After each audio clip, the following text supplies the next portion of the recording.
예수님이야. 화면에서 안 나와. 이제 한시. 오늘도 예배 자리에 오신 여러분들 환영하고 축복합니다. 우리 다 함께 하나님께 태양 드리기 전에 기도로 이 예배를 준비하시겠습니다. 다 같이 기도하시겠습니다.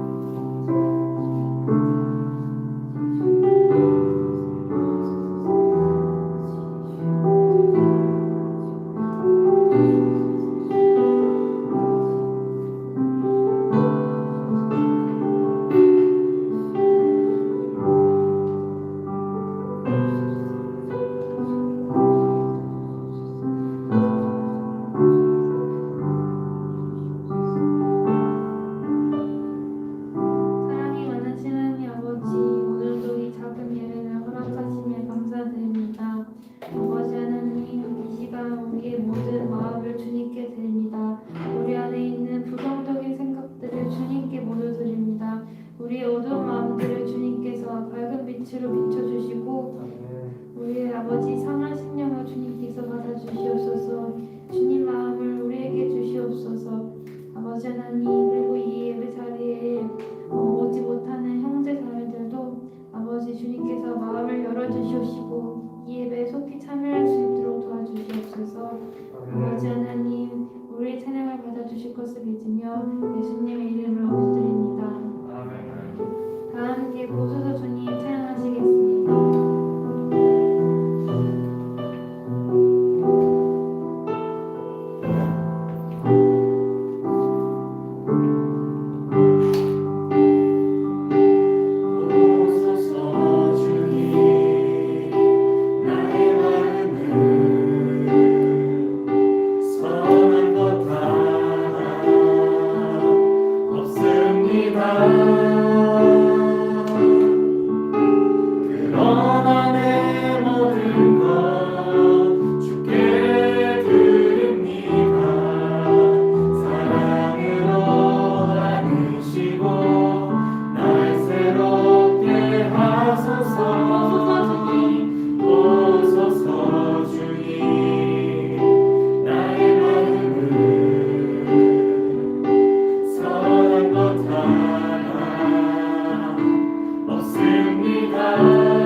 내 아버지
목요일날 큐티 말씀이었는데 목요일날 큐티 말씀이 선하신 하나님의 은혜로운 계산법이었거든요. 이 내용이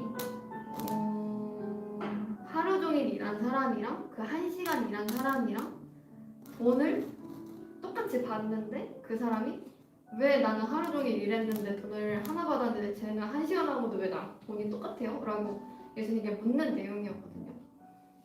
이 말씀을 묵상을 하는데 제 안에도 이런 마음들이 있는 거예요. 그냥 뭔가 나는 조금 더 했으면 난 더 받아야지 당연하게 정당한 대가 아니야? 라는 생각이 막 안에서 드는데 근데 이게 하나님 나라의 계산법으로 따지면 그게 전혀 맞지 않는 계산법인 거죠. 이 세상의 가치로는 전혀 이해할 수 없는 하나님의 계산 방법이 저한테 조금 적용하는 시간들이 좀 됐던 것 같아요. 이게 전혀 나한테 적용되지 않았던 내용들이 진짜 하나님 나라는 절대 내 머리로는 상상할 수 없고 계산할 수 없는 곳이구나, 계산이 되지 않는 곳이구나 라는 걸 말씀 묵상하면서 많이 느꼈던 것 같아요. 그리고는 좀 한편으로는 이해하고 싶지 않았던 마음들도 있고 그런데도 이게 하나님 나라의 계산법이 이렇다면 제가 그것을 또 받아들이는 시간들이 필요할 것 같다라는 기도를 좀 많이 했던 것 같아요. 이 말씀을 묵상을 하면서.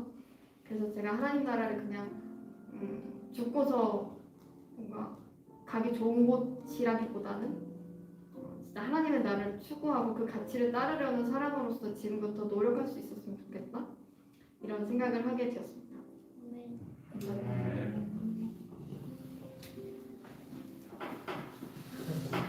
저는 원래 금요일 담당인데요. 이번 주 그래도 나오지 못했습니다. 잠깐 간단하게 일주일 동안 어떻게 지냈는지 잠깐 얘기를 드릴 텐데 드디어 저도 복학을 한번 했습니다. 왜요? 복학생. 네, 3학년 들어갔는데 학교가 이제 바뀌었다 보니까 이제 좀 적응하는 게 조금 힘들더라고요.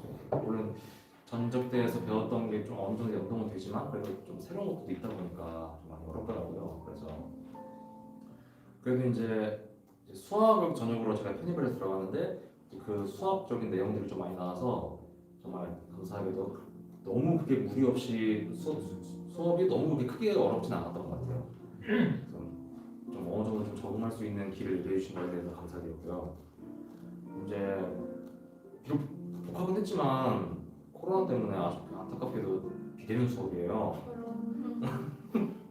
비대면 수업이라서 이게 장점이 있고 단점이 있는데 뭐 학교를 왔다 갔다 하지 않는 그런 번거로움은 좀 덜어졌지만 그래도 공대다 보니까 등록금이 비싸요. 등록금을 낸 만큼 캠퍼스 생활도 좀 즐기면서 그렇게 해야 되는데 그게 너무 아깝기도 하고 비대면 수업하니까 또 제 방에서 수업을 하거든요. 뒤에 침대가 있어요. 듣고 싶지. 너무 잘해. 너무 침대가 저를 부르는 거예요. 일로 와 하면서 가야지 그럼. 은연중에 들려요 그게. 그러니까 좀 실시간 수업일 때는 꼭 참지만 온라인 수업 그냥 강의 영상만 올릴 때는 침대에 그 거치대가 있어요. 연결해가지고 그게 누워서 이렇게 수업하는데 참 좋더라고요. 근데 너무 여기에 빠지면 안 되겠더라고요 진짜. 비싼 돈 주고 학교를 왔는데 그리고 가진 않지만 수업 공부를 하는데 야 이게 개강 시작부터 이게 뭐 하는 짓이냐 스스로 좀 그렇게 느껴지더라고요. 야 너무 나태하다 진짜. 나태한 게 편한 게 없구나. 그래가지고 그거에 대해서 좀 기도를 했던 것 같아요. 주님 어떻게든 학교를 가게 해주십시오. 정말 이렇게 기도드립니다. 저도 학교를 가고 싶습니다. 학교에서 뭐 제가 어떻게 친구들이랑 잘 지낼지는 모르겠지만 그래도 일단 수업만큼은 학교에서 듣고 싶습니다. 정말 너무 집에 있는 거는 저를 너무 괴롭게 만들고 계속 집에만 있다 보니까 살은 살대로 찌고 건강도 좀 안 좋아지고 스스로 어떻게 지내는지 뭐가 좀 말을 하기가 어려워요. 딱히 뭐 하는 게 아니라서. 그래서 이제 드디어 이제 올해 결단한 것 중 하나가 운동하기인데 지금 시작한 지 지금 한 일주일 돼갑니다. 식단 조절하고 있고요. 그래서 이제 전처럼 이제 많이 먹는 거 이제 안 할 거예요. 와. 뷔페랑 이제 무한리필 싹 다 끊었고요. 네. 큰 결심했다. 네, 정말 엄청나게 열심히 했습니다. 홈 트레이닝 한 지도 지금 5일째 됐는데 그래서 지금 마이크 들기가 너무 힘들어요 지금. 지금 마이크 들고 지금 너무 아픕니다 지금.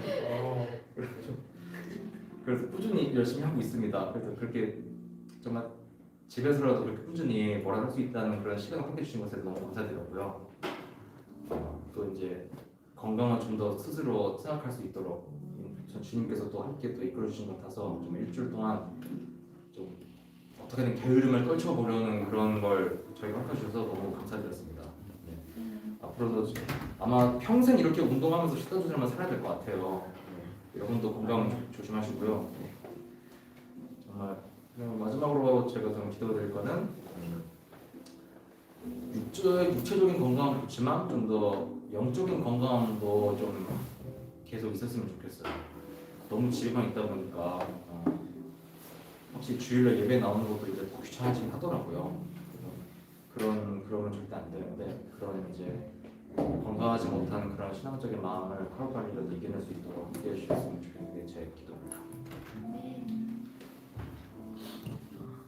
네, 저는 그 3월 2일 날 말씀 그 마태복음 19장 14절 예수께서 이르시되 어린아이들을 용납하고 내게 오는 것을 금하지 말라 천국에 이런 사람의 것이라 하시고 오라는 말씀이 좀 마음에 좀 많이 와닿았던 것 같아요. 그 말씀의 핵심은 제가 느끼기로는 뭔가 우리가 연약하니 찾고 맡기라는 그런 핵심이었던 것 같아요. 그래서 이 말씀을 좀 묵상하면서 들었던 생각이 예전에 학교 다녔을 때 좀 신앙적으로 많이 얘기했던 친구가 있었는데 그 친구가 이번에 대학원을 준비를 하거든요. 그래서 친구로서 저도 약간 걱정이 되고 뭐 그런 얘기를 좀 했었는데 그 친구가 어떤 예시를 들어줬냐면 캐리어 예시를 들어주면서 비행기를 탈 때 우리가 짐을 이제 항공사한테 맡기고 우리는 당연히 그거에 짐이 잃어버리지 않을 것에 대한 걱정을 하지 않고 짐을 찾잖아요. 근데 그것처럼 우리도 뭔가 내 어떤 짐들을 하나님께 맡기고 그게 잃어버리면은 그러니까 그게 만약에 내 짐이 사라지면은 그때 가서 하나님 탓을 해도 무관하지 않겠느냐. 그래서 현재는 하나님께 쭉 맡기고 또 그 뭐 잘못되면 그때 가서 다시 하나님한테 기도하고 그 길이 자기의 길이 아니다 라는 말을 해주더라고요. 그래서 그 친구는 대학원에 대한 결과에 대해서 그렇게 연연하지 않겠다 하는데 그게 좀 마음에 많이 와닿았던 것 같아요. 그래서 뭐 결과적으로 들었던 생각은 그 친구가 또 그런 얘기 해주면서 이런 얘기를 해줬거든요. 그 고린도전서 10장 31절에 그 무엇을 먹든 마시든 무엇을 하든 하나님의 영광을 위해서 하라라고 또 얘기를 해줬거든요. 그래서 만약에 우리의 목적이 그 하나님의 영광을 위해서 하는 것이라면 어떤 고민이 되었던 것을 주님께 그 맡긴다면은 그것이 진짜 하나님과 동행하면서 제가 읽었던 마태복음 19장 14절의 말씀과 좀 비슷하지 않을까라는 생각으로 묵상을 했던 것 같습니다. 네, 감사합니다.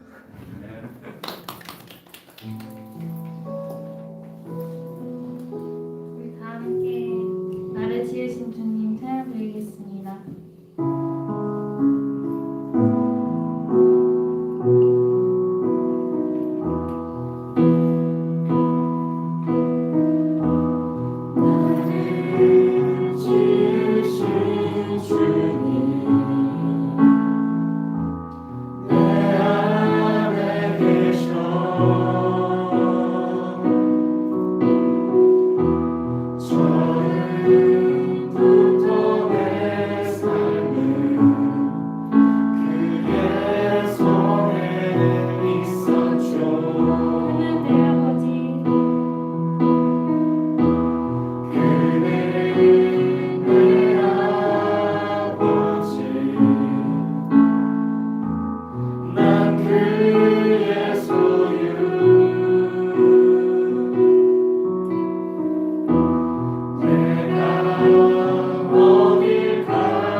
예배드릴 수 있게 하심을 너무나도 감사드립니다. 이제 새로운 학기가 시작되어 새롭게 학교를 다시 다니는 청년들도 있고 직장을 계속 다니는 청년들도 있습니다. 각자의 자리에서 주님이 주신 말씀 붙잡고 살아갈 수 있게 해주세요. 네. 이제 목사님 말씀 듣습니다. 말씀 전해주실 때 지혜를 허락하시고 또 듣는 우리의 마음을 열어주셔서 은혜가 넘치는 예배 시간 될 수 있도록 도와주세요.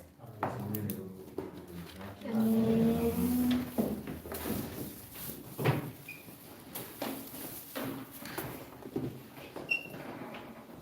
네, 청년부 광고 드리겠습니다. 코로나 상황 동안 청년부 예배는 대면 예배와 실시간 예배로 동시에 드려집니다. 그 소그룹 모임은 줌 온라인 모임으로 함께 하니 이 자리에 참석하지 못하는 청년들도 줌으로 소그룹 모임에 참여해 주시기 바랍니다. 3월 21일은 우리 교회 창립 38주년입니다. 우리 청년부에서 소그룹별로 축하 영상을 준비하기로 했으니 다 함께 동참해 주세요. 그리고 생명의산 추가 구독을 신청받습니다. 정대성 형제에게 구독료를 납부해 주시면 구독이 완료됩니다. 네, 이 시간은 이번에 졸업한 전상규 형제의 새로운 출발을 축하하는 시간을 갖도록 하겠습니다. 상규 앞으로 나와주세요.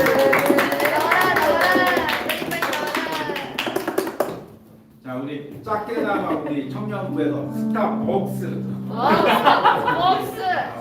박수 한번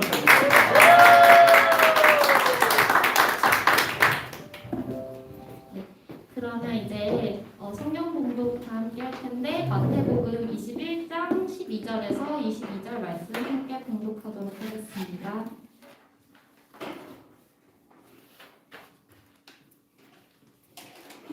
마태복음 21장 12절에서 22절 말씀입니다.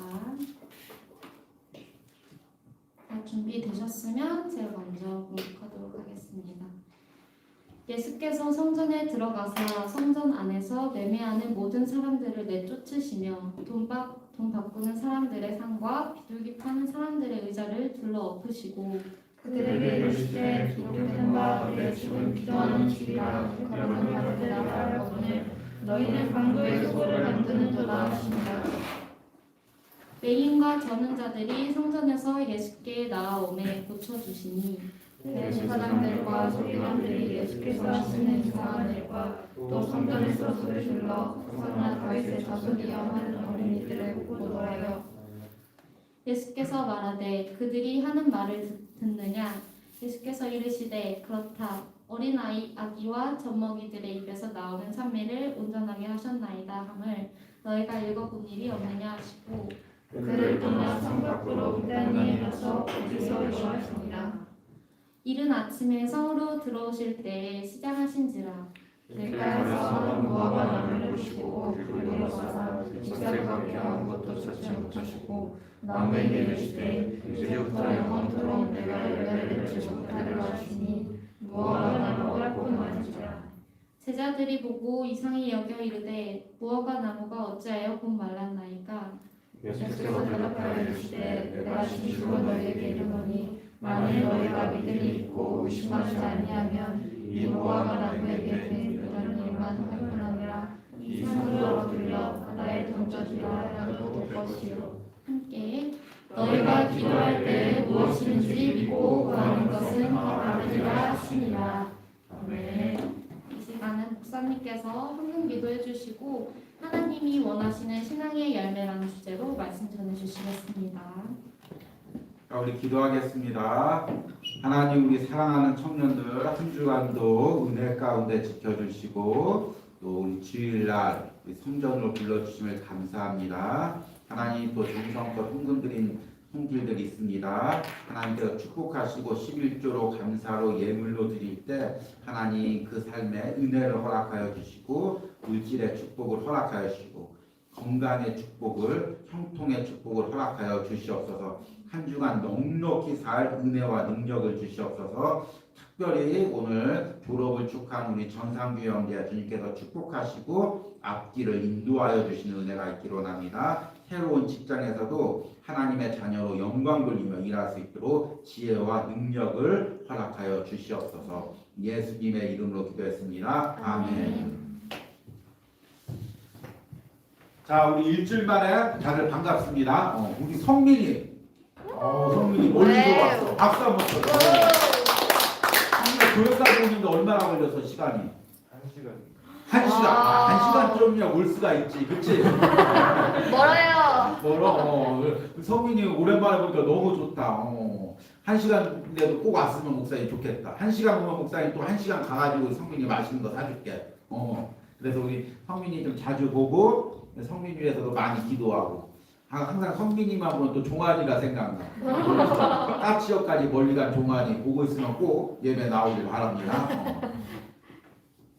자, 오늘의 말씀의 제목을 같이 한번 읽도록 하겠습니다. 하나, 둘, 셋. 하나님이 원하시는 신앙의 열매. 예. 이번 주부터는 이제 마태복음 21장부터 이제 묵상을 합니다. 그래서 3월 달에 특별히 무엇이냐면 고난 주간이 있어요. 3월 마지막 주가 고난 주간이고 4월 4일인가가 부활절이에요. 그래서 이제 이 마태복음 말씀을 따라가면서 예수님의 십자가의 고난 장면과 그대로 겹치니까 잘 특별히 3월 한 달은 더 말씀을 묵상하면서 그 십자가의 의미가 무엇인지 깨닫길 바라고 소그룹별로도 더 깊이 있는 묵상이 있기를 바랍니다. 넘어가서 버블이란 무엇인가? 버블이 뭐야? 거품. 버블이 뭘까? 비눗방울. 비눗방울. 이게 거품, 비눗방울 이게 버블이라고 하는 거죠. 근데 이게 경제 용어에서는 이 버블이라는 게 뭐냐면 이제 원래 물 수면이 이래. 근데 이제 거품이 막 일어나면 이 많아 보이잖아. 근데 거품이 갑자기 꺼지면 어떻게 돼? 쑥 꺼지잖아. 그래서 목사님 한 주간 동안 뉴스나 신문을 보니까 지금 한국 경제가 버블이냐 버블이 아니냐, 집값이나 주식이나 여러 가지가 버블이냐 버블이 아니냐 그 얘기가 이제 많이 나오더라고. 버블일까 버블이 아닐까? 버블이죠. 버블이 돼서 버블이다야 합격. 근데 목사님은 이제 사실 이제 목사님 경제적인 부분은 잘 몰라. 목사님은 스님도 아닌데 무소유가 됐어. 그래서 목사님 명의로 가지고 있는 게 아무것도 없어. 차가 한 대 있었는데 작년에 교통사고 나가지고 폐차 처분한 후에 이제 아무것도 없어. 그래서 목사님 어떤 경제에 어떤 발을 담그고 있질 않아가지고 이런 거에 대해서 여러분들한테 확실히 얘기해 줄 게 없어. 그런데 중요한 건 뭐냐면 또 목사님이 신앙의 지도자로서 여러분의 삶의 지도자로서 어느 정도 경제적인 가이드는 신앙의 가이드는 또 해줘야 된다는 그 고민이 있어. 그래서 경제는 모르는데 어떻게 또 가이드를 할까? 근데 기본적으로 여러분들에게 해주고 싶은 말은 뭐냐면 여러분들이 이제 주식이나 어떤 집이나 그런 걸 할 때 가장 중요한 게 뭐냐면 항상 이게 꺼질 수 있다. 꺼질 수 있다. 그걸 좀 여러분들 항상 염두에 줬으면 좋겠어. 그래서 좀 높아심인지 모르고 여러분들이 목사님보다 더 경제적인 걸 잘 알겠지만 혹시 높아심에서 너무나 무리하게 빚이나 어떤 무리하게 해서 나중에 좀 어려운 일이 당하지 않았으면 좋겠고 또 하나 꼭 얘기하고 싶은 것은 이제 목사님 여러분들 주식 같은 것을 이제 또 많이 우리 청년들이 얘기하는데 참 이 부분에 대해서 목사님 어떻게 가이드라인을 정해줄까 많이 고민을 하는데 중요한 건 뭐냐면 여러분들 주식 같은 걸 투자할 때 그것에 내 온 마음이 뺏기면 스톱을 할 수 있는 그런 어떤 마음가짐도 필요해. 그러니까 내가 오늘 지금 예배 나왔어. 근데 예배 나왔는데 온통 지금 내 생각에 주식 생각밖에 없어. 그러면 내가 지금 잘 투자하고 있는 걸까 못하고 있는 걸까? 그건 하나님이 보시기에 바른 투자가 아니지. 내가 그것을 하나님 우리 상규가 묵상하면서 간증했듯이 그 친구 얘기했듯이 목사님도 많이 은혜를 받았는데 정말 캐리어를 그 여행사에 맡기듯이 내가 맡길 수 있는 하나님께 맡길 수 있는 마음의 가짐이 되는 한에서 무엇인가 투자라고 경제적인 활동을 해야지 거기에 다 뺏겨서 막 염려하고 불안하고 잠도 못 자고 밥도 못 먹고 예배도 못 드리고 그 상태는 하나님이 기뻐하는 경제 활동이 아니라는 거예요. 그 두 가지를 꼭 염두에 두고. 목사님은 이제 이 경제적인 걸 어떻게 알고 있냐면, 목사님이 이제 목회 건강 때문에 목회를 2년 동안 좀 쉰 적이 있었는데, 그때 이제 뭐 특별히 어떤 목회자로서 경제 활동을 할 수가 없잖아. 그래서 이제 목사님이 그 책에 이제 리뷰의 소질이 있어서 이제 그 블로그에 리뷰를 써가지고 이제 굉장히 나름대로 1000명대 구독자가 있는 유명한 블로거여서 각 출판사마다 이 유명한 책이 나오면 목사님께 리뷰를 부탁해요. 목사님이 이런 사람이야. 그래서 목사님이 리뷰를 그 책에 대한 리뷰를 쓰면 그 리뷰가 네이버 그 검색 1위에 올라가. 그랬었어. 그래서 그 책을 딱 치면 목사님 리뷰가 1위로 딱 올라갈 수 있도록. 그 정도로 인기가 있었는데 이제 한 3년 묵혔더니 이제 지금 이제 블로거는 다 파리만 날리고 있어. 그런데 거기서 목사님 그 여러분들도 유명한 책인데 화폐전쟁이라는 책이 있어. 읽어본 사람? 읽어봤어. 화폐전쟁. 와, 오 기운이 놀랐어. 근데 그 화폐전쟁에서 중요하게 나오는 용어가 뭐냐면 양털깎기라는 이론이 있어. 그러니까 양털깎기는 뭐냐면 막 양을 털을 키워. 그래서 한 번에 자르는 거야. 그래서 이게 좀 음모론적인 그런 부분들도 있는데, 어떤 사람은 음모론이라고 하고 어떤 사람은 경제적인 그 흐름이라고 하고, 미국이나 어떤 그 전문적인 경제 사람들이 다 그렇게 이제 버블을 일으켜. 그러면 이제 막 이제 흔히 말하는 개미들이 막 따라오는 거지. 그럼 이제 한순간 갑자기 떨어뜨려서 그 이제 양털 깎듯이 모든 돈을 빼앗아 가고, 그게 또 잠잠하면 또 이제 한 번 또 올리고 그런다는 거예요. 그러니까 이제 항상 주의하라. 이제 그런 부분들이 있어. 이런 부분들을 봤을 때 목사님이 조금 우리 청년들 혹시나 무리하게 경제적 활동을 하지 않을까 염려돼서 그러니까 항상 기도하고 기도로 또 분별하는 그런 은혜가 있길 바랍니다. 넘어가서. 그런데 목사님이 오늘 얘기하고자 하는 건 경제적인 버블이 아니라 신앙에도 버블이 있단 말이에요. 버블이 있어. 무슨 신앙에 버블이 있습니까? 근데 막 신앙 좀 화려하게 막 올라가는 버블이 있어. 그때가 언제냐? 예수님께서 예루살렘에 오신 2000년 전에. 그 당시에 이 예루살렘 성전이 얼마나 거대했냐면 헤롯이 40년 동안 예루살렘 성전을 지었어. 그러니까 40년 동안 그 로마식으로 성전을 지었으니까 얼마나 그 성전이 웅장했을까. 사람마다 야 성전이 웅장하다. 우리가 하나님께 멋지게 섬긴다. 그리고 이제 절기 때 말이야. 마이크가 항상 안 좋아. 잘 나와? 네. 잘 나오는데. 잘 나와? 네. 똑같아? 네. 때도 똑같아, 앞때도 똑같아? 그럼 마이크를 왜 들고 있는 거야? 그래, 이 예루살렘 성전에 한번 이제 건이가 지금 오늘 안 나왔는데 건이가 왔어야 조정을 했는데 한번 때리라고 했는데 건이가 나와요. 나오는 거 같아? 네네. 진짜로. 우리 청년부 성전에 지금 모든 기구들이 많이 낡아가지고 자 예수님께서 예루살렘 오신 2000년 전에 그 예루살렘 성전 때 6월절 때 세계 각지에 흩어져 있던 그 유대 민족들이 모여들었어. 그 숫자가 한 200만 명으로 추정해. 지금부터 2000년 때 그 200만 명이라는 거 어마어마한 숫자지. 그리고 그 예루살렘 성지순례 가봤지만 그렇게 예루살렘이 크질 않아. 그 성 안에 거의 그 규모가 한 송파구 정도? 그 정도 돼. 근데 막 거기 200만 명이 막 다 모여든 거야. 웅성웅성하고 하나님 찬양하고. 중앙에는 화려한 40년 동안 지은 성전이고. 얼마나 성전이 화려하고 멋져. 예수님께서 그런데 그 예루살렘에 나귀를 타고 오십니다. 나귀를 타고 오십니다. 초라하게 나귀를 타고 오십니다. 막 사람들이 이분이 우리를 구원하실 메시아다. 종려나무 가지 흔들고 오늘 묵상한 것처럼 거기다 자기들 겉옷을 내놓고 막 사람들이 막 얼마나 모이겠어. 그러니까 말씀해 보니까 사람들이 웅성웅성하면서 도대체 저분이 누구냐? 나사렛에서 나신 선지자다. 그렇게 얘기하면서 신앙의 분위기가 웅성웅성해. 그런데 이 예수님을 이때 환영하던 사람 중에서 정말로 예수님을 메시아로 알고 예수님을 섬긴 사람이 누가 있었을까? 200만 명이 모여서 그 하나님께 예배드리고 수많은 군중들이 모여서 호산나 다윗의 자손이여 외치면서 종려나무까지 흔들고 자기의 거듭까지 바닥에 내어놓는데 그 많은 사람 중에서 정말 예수님을 하나님의 아들 메시아로 섬기고 끝까지 섬긴 사람이 과연 누가 있었을까? 없었지. 예수님이 십자가 잡혀 돌아가셨을 때 다 떠나가고 이 중에 대부분은 오히려 예수님께 돌 던지고 침 뱉으면서 네가 하나님의 아들이거든. 내 그 십자가에서 내려와봐. 오히려 조롱하고 비웃는 그 무리들이었잖아. 그러니까 이게 뭐야? 신앙의 버블이지. 겉모습만 화려하고 웅성웅성하고 막 우리는 하나님 사랑한다. 우리는 하나님께 목숨도 드릴 수 있다. 우리는 하나님 앞에 다른 신앙을 가지고 있다. 자랑하지만 막상 예수님께서 십자가 지실 때 아무도 남아있지 않아. 겉모습만 화려한 신앙. 그게 바로 신앙의 버블이라는 거야. 그런데 넘어가서 심각한 얘기를 할게.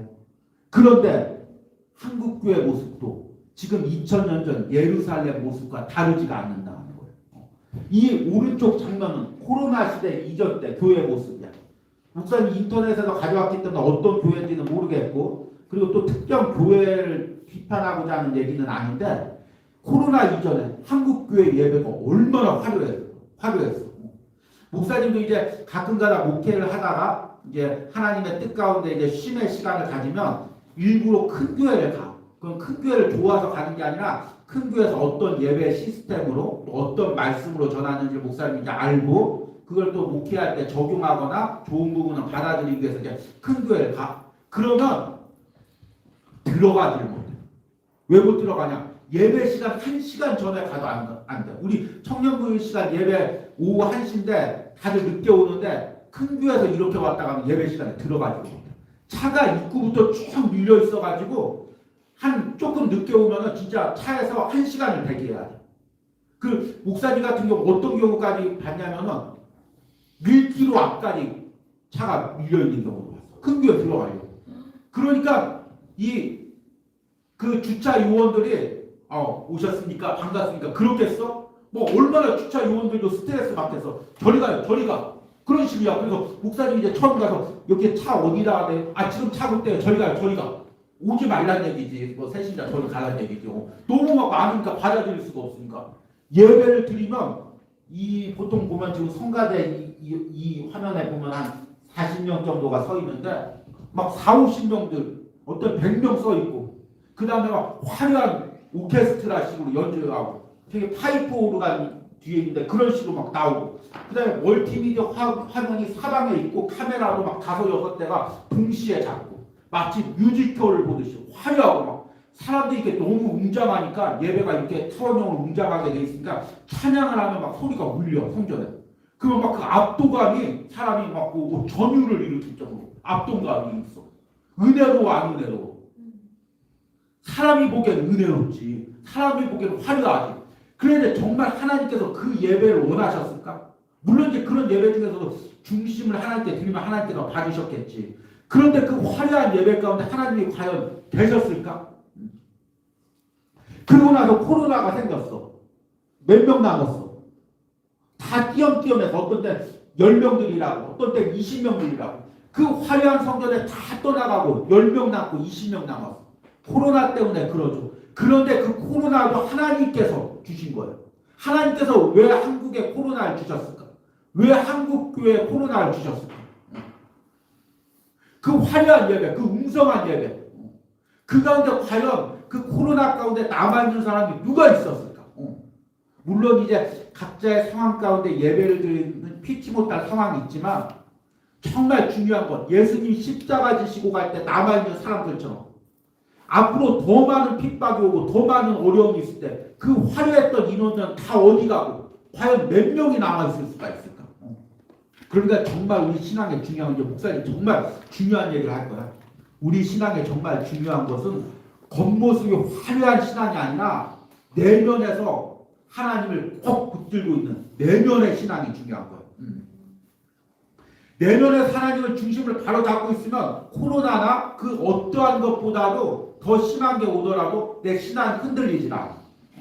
근데 겉모습만 화려하고 막 그 대형교회만 쫓아다니고 막 많은 사람들이 쫓아다니고 그러다가 갑자기 막 코로나 같은 어려움이 와서 막 외부에서 교회를 비난하고 예배 드리지 말라고 하면 그 몇만 명, 몇십만 명이 우르르 그냥 떨어지는 거예요. 지금 그런 현상이잖아. 그런데 정말 지금 우리가 이 한국교회가 우리 신앙의 버블처럼 겉모습만 화려하다가 어느 순간 그냥 경제가 무너지듯이 신앙이 확 꺼지는 그런 시기가 온다는 거예요. 그때 어떻게 해야 돼? 우리 신앙을 잘 지켜야지. 우리 신앙을 지금 우리가 지금 그런 시대를 신앙의 버블이 꺼지는 시대를 살고 있어. 그래서 일본 같은 경우는 잃어버린 10년, 잃어버린 20년 그러잖아. 우리가 이 버블이 꺼진 신앙을 10년을 지날지 20년을 지날지 알 수가 없어. 그런데 그 시기에 우리가 신앙을 잘 지켜야 돼. 흔들림 없이. 야, 다른 사람들 교회 안 나오니까, 어른들도 교회 안 나오니까, 어른들도 그냥 영상 예배 드리니까, 청년들은 어떤 교회는 청년부 예배도 없으니까, 우리도 그냥 대충 그냥 영상 들리고, 그다음에 나올 수 있으면 나오고 그래야 되겠다. 그게 아니라 이럴 때일수록 여러분 더 중심을 잡아야 돼. 성민아, 더 중심을 잡아야, 1시간 거리에서도 더 중심을 잡아야 돼. 그치? 그래서 흔들리지 않는 그 신앙을 가져야 돼. 예수님께서 예루살렘에 2000년 전에 오셔서 그 유대인들에게 요구했던 신앙이 바로 그 신앙이야. 그래서 이제 넘어가서 엄청 중요한 얘기를 할 거야. 이제부터 우리가 한 달 동안 묵상해야 될 핵심이야. 보여 이 글씨가? 목사님이 하고 났더니 너무 작은 것 같은데 왜 이렇게 작아졌지? 예수님께서 이제 예루살렘에 오신 후에 일주일간의 행적이야. 이걸 이제 3월달하고 4월달 초반까지 이제 묵상을 할 거예요. 그러니까 이 내용의 핵심을 여러분들이 잘 알고 말씀을 묵상하면서 따라가면서 은혜를 받으시기 바랍니다. 그래서 이제 어제 묵상한 내용이죠. 예수님께서 이제 주일날 나귀를 타고 예루살렘을 입성합니다. 마태복음 21장 1절에서 11절. 그래서 그 예수님께서 예루살렘에 입성한 주일을 종려주일, 왜냐하면 종려나무 가지고 흔들었기 때문에 종려주일이라고 하고, 고난주간 바로 앞 주일을 종려주일이라고 하고, 올해는 그 날이 3월 28일이 됩니다. 예. 그 다음에 이제 월요일 날은 무엇을 했냐면 오늘 읽은 말씀, 성전에서 장사하는 사람을 내보내면 성전을 정결케 하고, 그 다음에 무화과 나무가 열매가 없어서 마르게 하십니다. 그 다음에 이제 화요일 날, 그래서 월요일 날 이제 권위의 날이라고 부르고, 화요일은 뭐냐? 변론의 날. 화요일 날 말씀은 마태복음 21장에서 거의 이제 23장 끝에까지 길게 이어지는데, 유대 종교 지도자들과 이제 논쟁을 하십니다. 그 다음에 24장에서 25장까지 마지막 때에 대해서 예언을 하시고, 그 다음에 수요일 날 이제 마리아가 향유를 붓고, 이 마리아 향유 사건이 이 예루살렘 전에 있었다는 이제 이야기도 있고, 또 좀 그 부분은 복잡하지만 마태복음상에는 수요일 날로 나와 있고, 그 다음에 이제 수요일 날 유다가 배반을 합니다. 가룟 유다가. 그 다음에 목요일 날 성만찬을 하고, 그 다음에 예수님께서 겟세마네 기도를 하시고, 그리고 목요일 날 저녁에 잡혀가십니다. 그리고 금요일 날 새벽같이 공회와 빌라도 앞에서 재판을 받으시고, 금요일 날 오후에 십자가에서 죽으십니다. 그리고 토요일 날은 로마 군병들이 예수님을 지키시고, 주일 날 예수님께서 부활하십니다.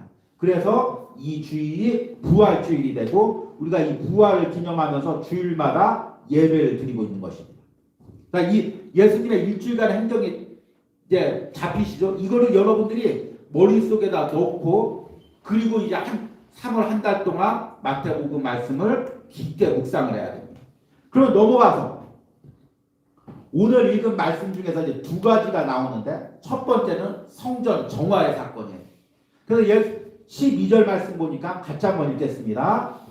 예수께서 성전에 들어가사 성전 안에서 매매하는 모든 사람을 내쫓으시며 돈 바꾸는 사람들의 상과 비둘기 파는 사람들의 의자를 둘러부시고, 그들에게 이르시되 기록된 바 내 집은 기도하는 집이라 일컬음을 받으리라 하였거늘 너희는 강도의 소굴로 만드는도다 하시니라.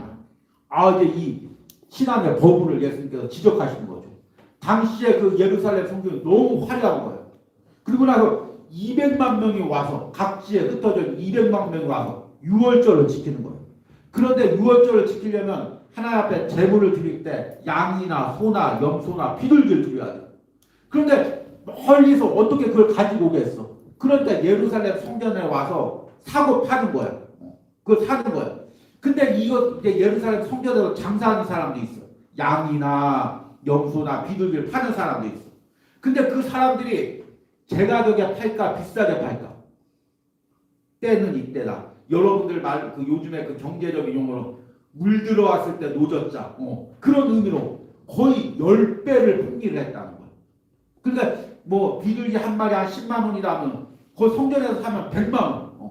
왜 이렇게 비싸요? 사기 싫으면 말아. 그렇게 하나님의 예배 드리는 걸 갖다 장사에 이용하고 또 그 당시에 가지고 있었던 화폐는 로마 화폐인데 가이사의 얼굴이 그려져 있는 로마 화폐인데 그걸 하나님께 성전에 드릴 수가 없으니까 유대 화폐로 바꿔야 돼. 환율로 바꾸는 거지 우리말로 지금 의미하면. 근데 환율에 거의 10배를 풍요한 거예요.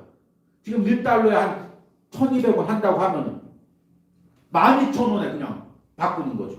그렇게 해서 이 폭리를 취하고 완전 그게 얼마나 시끄럽겠어. 막 성전이 북적북적하고 야 비둘기 한 마리 얼마야? 10만 원. 어우 너 이렇게 비싸요? 깎아줘야. 그럼 9만 원까지 줄게. 막 그런 식으로 북적북적하고.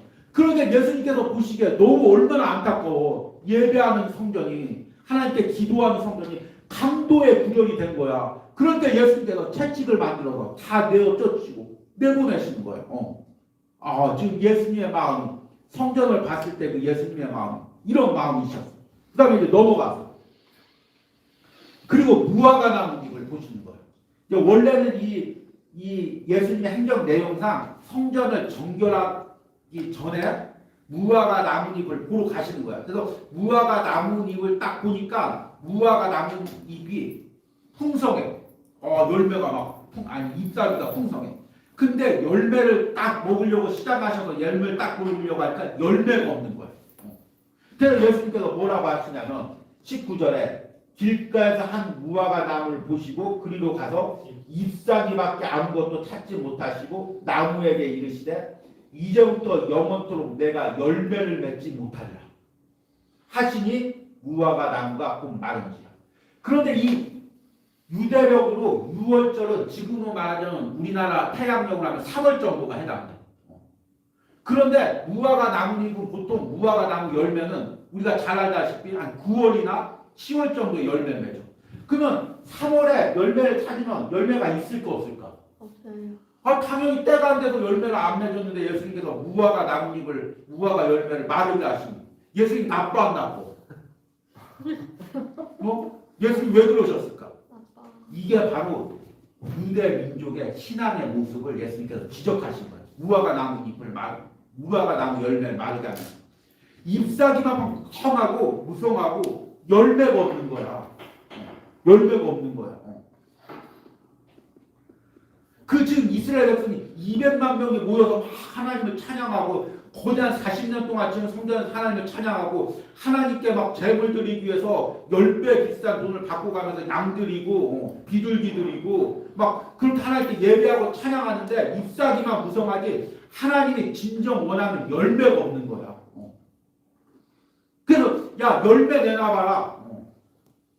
무화과 나무에게 야 너 잎사귀가 이렇게 풍성한데 내가 배고프니까 시장한데 열매가 필요한데 열매 내놔봐라. 하니까 열매가 있어 없어? 없는 거야. 그러니까 이제 이후로는 너희가 열매 맺지 못하게. 그리고 이제 우리 이후에 가보면 세 가지 비유가 나오는데 넘어가서 유대 민족들을 향한 하나님께서 세 가지 비유, 종교 지도자들을 향한 세 가지 비유가 나와. 두 아들의 비유, 포도원 농부의 비유, 그리고 지난주에 윤수가 그 나눌 때 이야기한 것처럼 왕의 아들의 혼인잔치의 비유. 이 세 가지 비유를 통해서 그 이스라엘 백성들의 신앙이 겉모습만 기득권만 주장하지 하나님이 주장하시는 하나님이 원하시는 열매가 없음을 비유를 통해서 이야기합니다. 그래서 넘어가서 이 세 가지를 다 이야기해 줄 수는 없고 그 중에 두 번째 포도 농부의 비유 한번 넘어가겠습니다. 포도 농부의 비유에서 예수님께서 포도원을 만들고 농부들에게 새로 주고 그리고 나서 34절에 같이 한번 34절만 읽겠습니다. 열매 거둘 때가 가까움에 그 열매를 받으려고 자기 종들을 농부에게 보내니 농부들이 종들을 잡아 하나는 심히 때리고 하나는 죽이고 하나는 돌로 쳤거든. 36절에 다시 종들을 처음보다 많이 보내니 그들에게도 그렇게 하였는지라. 후에 자기 아들을 보내며 이르되 그들이 내 아들은 존재하리라 하였더니 농부들이 그 아들을 보고 서로 말하되 이는 상속자니 자 죽이고 그 유산을 차지하자 하고 이에 잡아 포도원 밖에 내쫓아 죽였느니라. 와, 예수님께서 비유를 하셔도 어떻게 이렇게 예리하게 했을까? 와, 이 포도원 주인이 포도원을 잘 만들고 그러면 농부한테 사줬어. 포도원은 보통 포도원은 보통 3년 있어야 열매를 거둘 수가 있어. 그래서 이제 3년 정도 있다가 종들한테 열매 달라. 그랬더니 농부들이 열매를 안 주는 거야. 열매가 없던지 아니면 그 열매를 자기가 가지려고 하든지 아니면 주인이 원하는 열매가 아니든지 열매를 안 주는 거야. 오히려 종들을 때리는 거야. 아들을 보내니까 야, 이 아들 죽이면 포도는 우리 거다. 그리고 열매는 안 해놓고 아들을 죽이는 거야. 거기서 포도원 농부들이 누구야?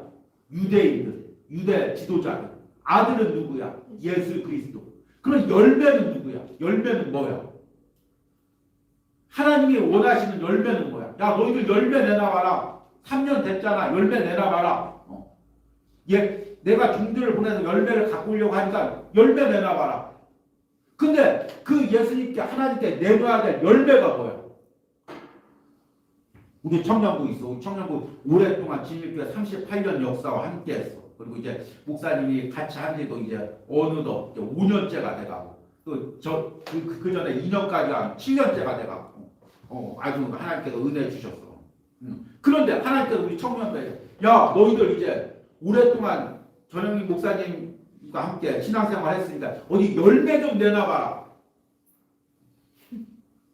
그럼 어떡할 거야? 목사님하고 누가 가장 오래 많이 있었지? 교회가 가장 많이 오래 있었다. 교회가 열매 좀 내놔봐라. 하나님 그때 열매가 가장 대성이도 많이 있었다. 대성아 열매 좀 내놔봐라.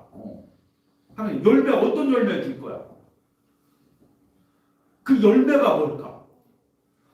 이 마태복음에는 유독 열매라는 단어가 많이 나와. 이게 마태복음을 이해할 때 마태복음을 이해하려면 열매가 무엇인지를 알아야 돼. 넘어가. 마태복음의 열매. 마태복음 7장 16절에서 20절 보니까 그들의 열매로 그들을 알지니.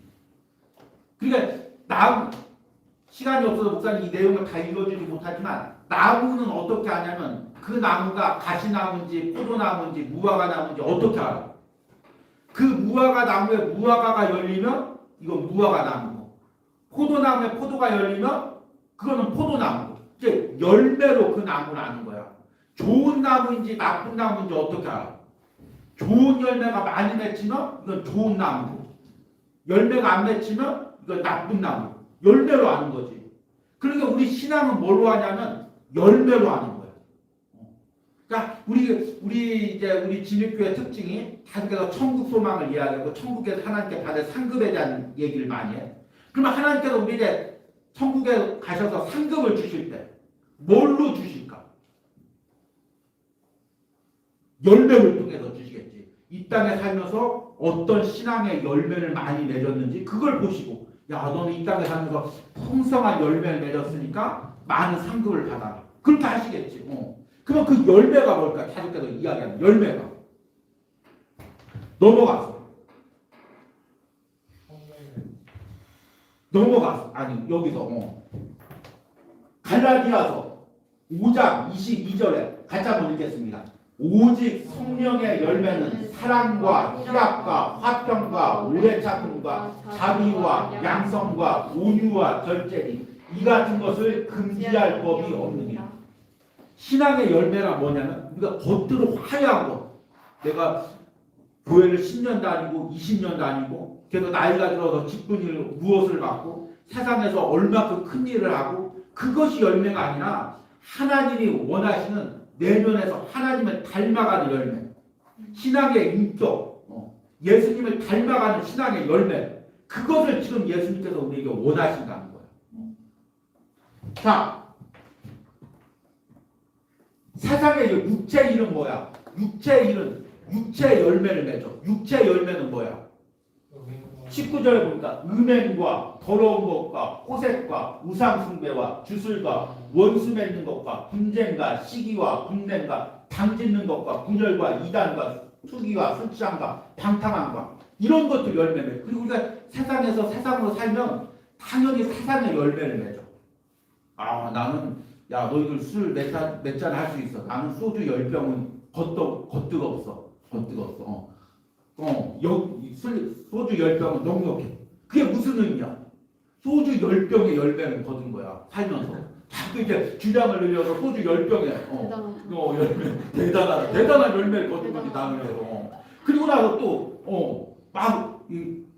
뭐 잘 노는 거지. 막 가면 막 넥타이 머리에 메고 자 춤도 추고 야 노래방 가서 대단하다. 이거 이제 세상의 열매를 맺는 거지. 또 이제 막 세상에서 살면서 간교하게 분쟁시키고 싸움시키고 갈등 일으키고 그래서 자기 이득으로 나름대로 삶의 사는 방법에 그 열매를 얻은 거지. 그런데 그런 열매는 세상 사는 동안 그 사람에게 이익을 줄 수가 있어. 그렇지? 잘 먹고 잘 사는데. 그런데 하나님 나라에 가서 하나님이 원하시는 열매는 그런 세상의 열매가 아니라는 거예요. 정말 내 안에서 성령의 열매는 사랑과 하나님을 사랑하는 열매가 있어. 내 안에 이웃을 사랑하는 열매가 있어. 내 안에 희락, 내 안에 기쁨의 열매가 있어. 정말 신앙생활하면서 기쁨이 있어. 아니면 매일마다 막 낙심되고 우울해. 예배 나오는데 죽겠어. 기쁨이 없어. 또 하나 내 안에 화평이 있어. 평안함이 있어. 오래 참음이 있어. 자비가 있어. 양선 베푸는 그 은혜가 있어. 하나님께 충성하는 마음이 있어. 온유한 마음이 있어. 절제하는 마음이 있어. 이런 성령의 열매가 내 안에 있느냐는 거야. 이 열매들은 하나님과의 관계 속에서 하나님께 풍성한 은혜를 받으면서 신앙생활하면서 내 안에 맺히는 신앙의 인격적으로 하나님을 닮아가면서 맺히는 열매들이야. 정말 이스라엘 백성들이 200만 명이 하나님께 예배했지만 잎사귀는 무성했지만 종려나무를 가지고 흔들었지만 하나님이 원하시는 열매는 없었던 거예요. 그래서 오늘 말씀 보니까 결국에 다시는 열매 맺지 못하리라. 그리고 너희가 이제 열매 맺지 못하니까 열매 맺는 일을 너희는 빼앗기고 이방인들에게 그 사명을 주리라. 그 무서운 말씀이 일어나는 거예요. 여러분 시대가 어떻게 흘러가든지 상황이 어떻게 흘러가든지 우리에게 중요한 게 뭐냐면 하나님이 원하시는 열매. 세상은 계속해서 세상의 열매를 요구해. 야, 너 학력 잘 쌓았어? 너 자격증 많이 얻었어? 너 스펙 많이 얻었어? 너 투자해서 돈 많이 얻었어? 이런 거 있어야 돼. 이런 거 없으면 너 살아가지도 못해. 계속해서 세상의 열매를 요구해. 그런데 지금 하나님은 우리에게 뭘 요구하냐면 정말 하나님이 원하시는 열매. 천국에서 누릴 열매. 그것을 지금 우리에게 요구하고 있는 거야. 그래서 우리가 이런 시대일수록 더욱더 하나님이 원하시는 열매를 준비하는 우리 청년들이 되길 바랍니다. 넘어가서 무너지지 않는 성전을 세워라. 이스라엘 백성이 40년 동안 성전을 세웠고 화려한 성전을 세웠지만 AD 70년에 티도 장군에 의해서 다 무너지고 돌 위에 돌 하나도 남지 않는다는 예언대로 완전 무너졌어. 아무리 확실한 외적인 성전을 세워도 그건 언젠가는 무너지게 돼 있어. 근데 무너지지 않는 성전이 있어. 내 마음 안에 하나님을 섬기고 진심으로 섬기고 그리고 하나님을 닮아가는 신앙의 열매를 맺는 하나님의 성전은 내 안의 성전은 사람이 무너뜨릴 수가 없고 세상이 무너뜨릴 수가 없어. 여러분들이 지금 중요한 건 뭐냐면 무너지지 않는 내 안의 성전을 세워야 해. 그게 없으면 이 시대 결국에는 다 무너질 수밖에 없어. 지금 내 안에 성전이 얼마나 세워져 있는지를 깨닫는 은혜가 있길 바랍니다. 우리 기도문 한번 적겠습니다. 야, 목사님 이게 말씀 묵상 설교를 할 때 보면은 항상 분량 조절에 실패해. 오늘도 분량 조절에 실패했어. 많이 건너뛰었는데도 분량 조절에 실패했어. 다음 주는 주제 설교고 그 다음 주에 또 마태복음 설교인데 더 많이 노력해서 분량 조절에 꼭 성공해 오도록 하겠습니다. 아멘. 기도문 같이 한번 읽겠습니다. 기도문 한번 묵상해 보겠습니다. 지금 내가 예수님 당시 유대인들과 비슷한 신앙은 무엇이 있습니까? 내 신앙에서 잎사귀만 무성하고 열매 없는 신앙은 무엇입니까? 내가 열매 있는 신앙과 무너지지 않는 내면의 성전을 세우기 위해서는 어떻게 해야 됩니까? 이 부분을 고백하고 기도 부분으로 적어보시기 바랍니다. 오늘 말씀처럼 겉모습만 화려한 신앙, 세상의 풍조만 쫓아가는 신앙, 그랬던 모습들, 조그마한 환란 가운데도 흔들렸던 신앙의 모습이 무엇인지를 깨닫고 내가 무너지지 않는 신앙, 열매 있는 신앙을 세우게 해달라는 기도문을 적어보시기 바랍니다.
여러 가지 그것들 중에서 정말 내 안에 아무것도 없음을 보게 됩니다. 하나님을 사랑하는 마음도, 하나님 주시는 희락과 기쁨도, 하나님 주시는 평안도, 온유함도 내 안에 없음을 고백합니다. 주님, 이것들을 내 안에 채워주셔서 이것들이 열매 맺게 하여 주셔서 자신의 내면을 바라보며 주여 부르고 기도합니다. 주여,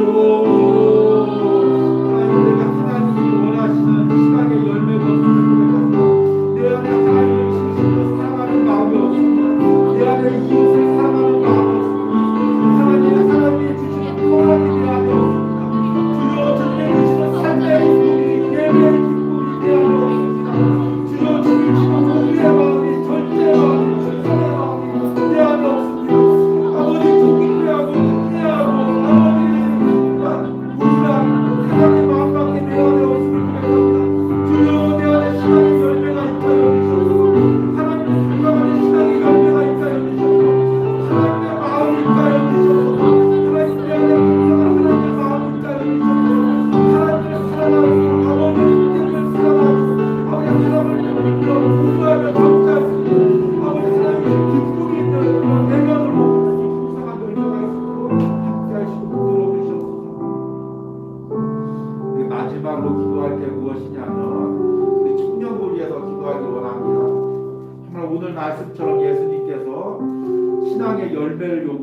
포도원의 열매를 요구할 때 정말 우리 청년부가 하나님 앞에 내어놓을 열매가 있기로 합니다. 예수님 앞에 내어놓을 열매가 있기로 합니다. 많은 사람의 숫자보다 화려하게 드려지는 예배가 아니라 정말 우리가 신앙으로 변화를 경험하고 나의 옛자들이 죽고 예수님을 닮아가는 신앙의 열매가 우리 청년부 안에 있기로 합니다. 열매 맺는 청년부 되게 하여 주시옵소서. 우리 소그룹 되게 하여 주시옵소서. 주여 부르고 기도합니다. 주여 하나님 우리 청년부가 열매가 있기로 합니다. 열매 맺는 청년부가 되기로 합니다. 하나님 겉으로 화려한 청년부가 아니라 많은 숫자가 모이는 청년부가 아니라 하나님의 신앙의 변화를 겪고 너의 인격적인 변화를 겪고 예수님을 닮아가는 변화를 겪고 옛자들이 죽고 옛 욕심들이 죽고 아주 세상의 축복을 집착하는 그 마음들이 죽고 하나님 예수님을 닮아가는 신앙의 인격들이 있기로 합니다. 우리 청년부가 성을 위하여 기도하면서 성을 나라 성을 위하여 기도하면서 변화가는 신앙의 열매가 있고 이상한 열매가